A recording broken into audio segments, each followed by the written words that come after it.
Takes practice, I guess you could say. Oh my God, this is so embarrassing. Why am I writing this in the journal that my kids are gonna read? What the heck?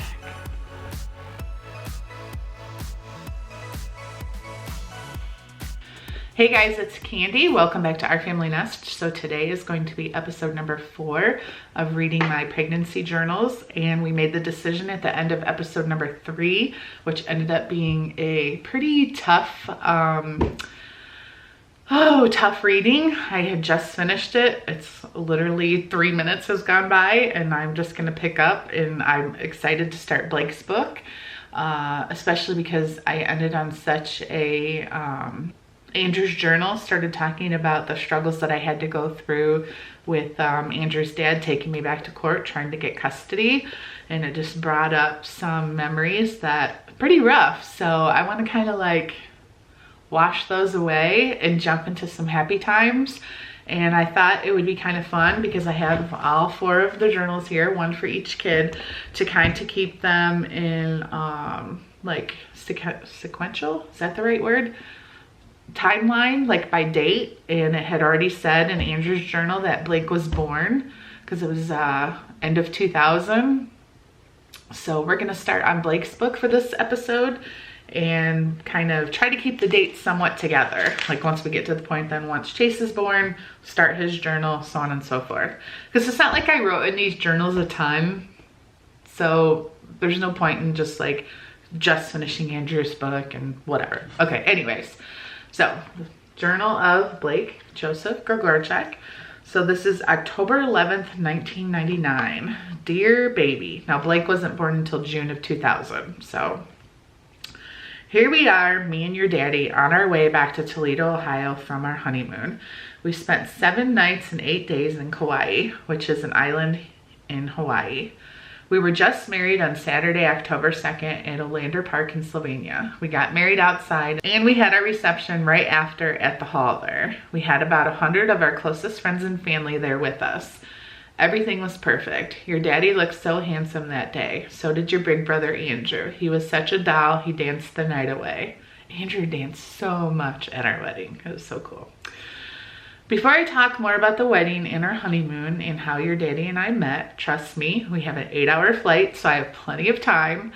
I want to just say why I am writing this book. First of all, I think it is so incredibly special when you grow up and you hear the stories of how your parents met and how their birth was, pregnancy, and any other crazy things that happen along the way.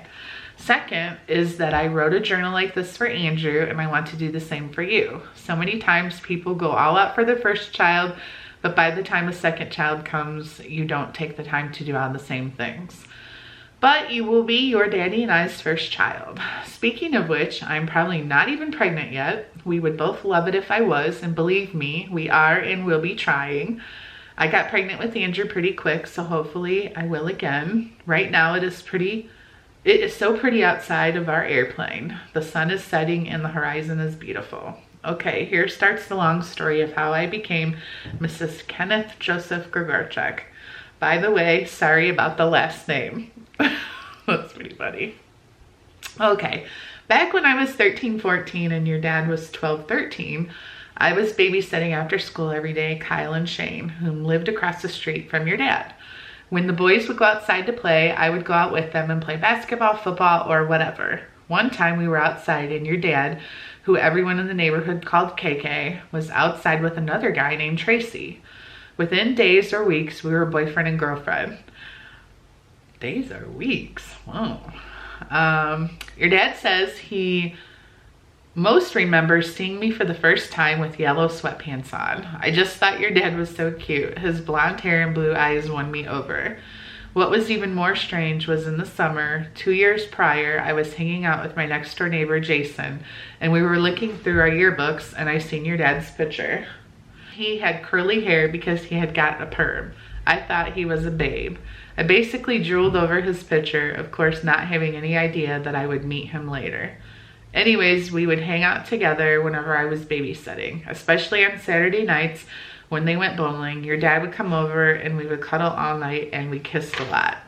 Then when they would get home, they would pull their car around back and your dad would sneak out the front door and run across the street to his house. That's a little embarrassing. Sorry, Mom.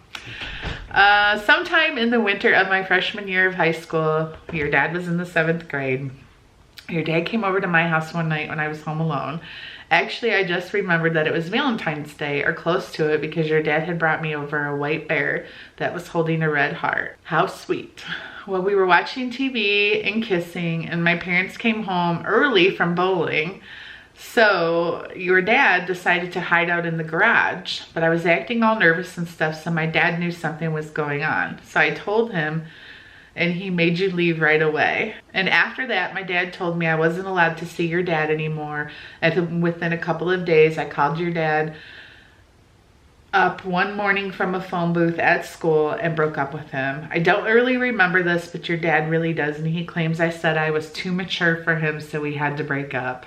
Oh, and I just remembered. One time we did kind of go out on a date. We went to the movies with my sister to see Top Gun. From that day, every time I heard a song from that movie, I always thought of your dad. So after our breakup, we still remained pretty good friends. Not that we really went out much, but I do remember picking your dad up once in my car when I first started driving, and I still had a major crush on him, but I was dating someone else, and I think maybe your dad was too. But we would flirt with each other in high school through the years and joke about getting together. But that eventually died down because I got involved with Andrew's dad, and your dad was in a relationship also. So in between now and all the past years after high school, I did send your dad a Christmas card once in a while, and we talked maybe 2 or 3 times a year. Oh no, and we talked maybe 2 to 3 times. And Danielle, my best friend at the time, who I'm sure you will know, would go out to bars and see him, and she would always come back with all the details. The most important detail being that your dad would ask Danielle about me, which always made me smile. So then I was married to Brian, and your dad was off doing dating? Oh, the dating thing. And finally, when I was 24 and he was 23, we got in touch again. Actually, I called him like a month or so after Brian left, which is a whole long story that I most likely won't forget, but I also don't care to write about, so I will just tell you someday. What? So after I called him, and after a few phone conversations, we finally went to the lights before Christmas at the zoo. That would have been back in December of 1996, and Andrew was just over a year old. Then after that, he finally asked me out on a date. We went to J. Alexander's for dinner, but they were so crowded that we ended up just having a drink and then leaving. Your dad ended up getting on his car phone and ordered us takeout Chinese, and I think we rented a movie, but I can't really remember. So we ended up eating Chinese on the living room floor, and if my memory served me correctly, he stayed the night on the couch, but I had to ask him for a kiss goodnight, which honestly wasn't all that great. Not that I'm complaining, it just takes a while for a couple to get their kissing the same. Takes practice, I guess you could say. Oh my God, this is so embarrassing. Oh, so after that, Christmas came along, and I had met another guy that I was also dating a little, which isn't bad. I just didn't want to rush into anything after my bad experience with Andrew's dad. So when New Year's Eve approached and your dad asked me to go out with him, and I accepted, but then he flew out to Boston for work, and I didn't hear from him for a few days. So then the other guy I was also dating had asked me, so I kind of put him on hold because I really wanted to go with your dad. But the dilemma was, what if he changed his mind? See, your dad was playing this whole macho man thing. He was all cool with his fancy suits and nice car, and he liked to play hard to get because he didn't want to get hurt, which I can understand. Anyhow, finally the day before New Year's Eve, he called to make sure I was still gonna go. Of course, I accepted. We went to his friends and a couple of bars. I got so drunk. Oh my God, this is embarrassing. Why am I writing this in a journal that my kids are gonna read? What the heck? All right. I was kissing your dad all night long, and later that, oh, I am not reading this. Okay, skip a couple sentences, because what the heck? So eventually things got serious, and I cut things off with the other guy I was seeing, and your dad and I became a couple. If I could blush, I would be blushing right now, but I don't really blush. All right. He eventually moved in with me, and just within a couple of months, I had kicked him out. He begged me over and over to get back together, but I always acted so stubborn. We were broke up for about 2.5 weeks, and then we got back together, and things were great again. But as always, he moved back in upon my request, and again, within a matter of months, I kicked him back out. The main reason I kept doing this is because I always got what you could call cold feet. Every time things got comfortable, I would get scared and make him move back out again. I was just so afraid of getting hurt like Andrew's dad did to me. No matter how much your dad would promise that he wouldn't hurt me, I still was protecting myself. So from May 1998 to August 1998, we were broke up. We went through some really rough times during that time frame. We never stopped spending time with each other, and maybe at the most 3 days would go by and we'd end up calling each other. Sometime in June, he had proposed to me with a beautiful marquee diamond, but I told him no. Here was the setting. My girlfriend Chris and I were sitting at the kitchen table and your dad pulled up. He came to the door and asked if I could come outside to the backyard for a minute. We were basically broke up at this time.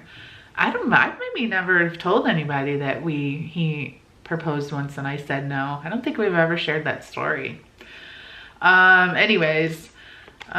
If I could go to the backyard for a minute. Right then he brought out the ring and asked me to marry him, and I about died. I knew it was wrong to say yes. I loved him so much, but I knew deep down in my heart that we were not at the point in our relationship to get married. It broke my heart to say no, and I wanted to hug your dad so bad, but I couldn't because I knew whatever I did that slightly showed I missed your dad or wanted to be with him, he would just turn it around and make me believe we belonged together. But of course I had to be stubborn and say no. The time before that, he also had given me an anniversary type ring as a symbol for me to remember him, but I wore it for about a month and ended up giving it back to him. So then in August, like the 2nd, we got back together, and by Halloween, we were engaged to be married. He wasn't taking any chances. He wasn't going to let me change my mind again. On Halloween, which was a Saturday, he took me to Wildwood Park after we ate Subway. He went to the car and got me chocolate Reese's peanut butter cup. When I opened the package, out popped the ring. It was even more beautiful than the first ring. He asked me to be his wife, and I was so shocked. It took me a couple of seconds to get the word out. Yes. We told Andrew and everybody later that day. Okay, time for me to take a break and a nap. I'll write again soon. Tuesday, October 12th. We are now on the runway to take off from St. Louis to Detroit. I am exhausted. I tried to sleep during the last flight, but I just couldn't. I promise I will write again and finish up the story of our wedding and stuff. Right now, I am just so tired, too tired to think. Plus, we have a busy weekend ahead of us. It's my week to try and get pregnant, unless I got lucky and we created our honeymoon baby. I'm back. I couldn't sleep. We will be landing in Detroit in about 40 minutes. So I had left off at the point where your dad proposed to me. We pretty much started planning the wedding after the first of the year. We made up a monthly budget that would allow us to pay cash for our entire wedding. We stuck to the budget really well. We were going to one of the Caribbean islands for our honeymoon. We were going to go to one of the Caribbean islands for our honeymoon, but after meeting with a travel agent, we found out that Hawaii wasn't really that much more expensive. When we started to plan our wedding, we knew that we had wanted a small wedding. In fact, I tried to talk your dad into getting married in Hawaii instead of having a wedding at all, but he wanted to have a wedding and celebrate with all of his friends and family. I figured it was only fair to allow him the experience of having a wedding. Well, we have the entire wedding on video, so I don't really need to go through all the details. Mainly that we both chose longtime best friends to stand up for us. Danielle was my matron of honor.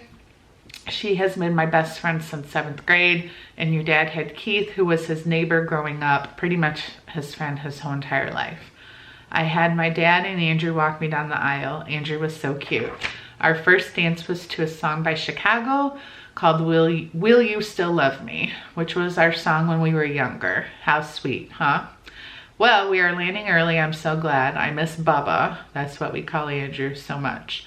The main thing that I don't want to forget to mention is how strange it all seems to me that I'm married to your dad. Besides drooling over his 4th grade picture and being his girlfriend when I was just 14 years old, I have always dreamt, is that a word? Dreamt? About your dad. I wrote that in parentheses. Is that a word? Okay, so Even when I was married to Andrew's dad, I would sit and wonder how different my life would be if, in quotes, I was with your dad. Ooh, juicy, juicy. I would always look at his house whenever I drove by. He lived on a busy road that I passed all the time, just hoping to catch a glimpse. I remember I'd ride by and he'd always have this red polo sweatshirt on. I swear he lived in that thing. All right, so now here we are, just 13 years later, husband and wife, hopefully ready to trail down a road of eternal happiness to include you and maybe more children. Andrew, our dogs Tazzy and Pooh, and whatever other adventures come our way. So, and then I put a note with the arrow. Here are some pages of her journal that I thought we would write in, but we never got around to it. Aww. Ken wrote me a note. October 3rd, 1998. Should I read this now, or? It's mostly my writing. So I'll just read Ken's letter here and then we'll end this episode. Hi, lover. It's August 13th, 1998. So this would have been before we even got engaged. This is our first journal entry. Just wanted to tell you that I love you very much. I look forward to spending the rest of my life with you. We will have an exciting and enjoyable life. Through all the good and bad times, we will get through them all. Just stay positive and love me with all your heart. Time flies, so let's just enjoy every day and every moment we are together. Let's grow with one another and raise a family. I love you very much, so don't worry. Everything will be okay. Please, can we watch the Dolphins? Love you, Ken. I'll let you guys see his handwriting. He actually has really good handwriting for a guy. So the next reading, the next episode, will be November 5th, 1999, and it starts out, well, I'm pregnant. So that will be in the next episode, guys. So hopefully you enjoyed this first and long and detailed journal entry here. I feel like my writing got a little bit more personal and detailed as time went on. So I don't know if it's going to be a good thing for these episodes or not. I just can't believe I'm writing about making out in a book that my kids are supposed to read someday. Like, why would they want to know that? That's so just weird. So anyways, guys, thanks so much for watching and listening, and I will see you in the next episode. I hope you guys are liking these. So, okay, bye.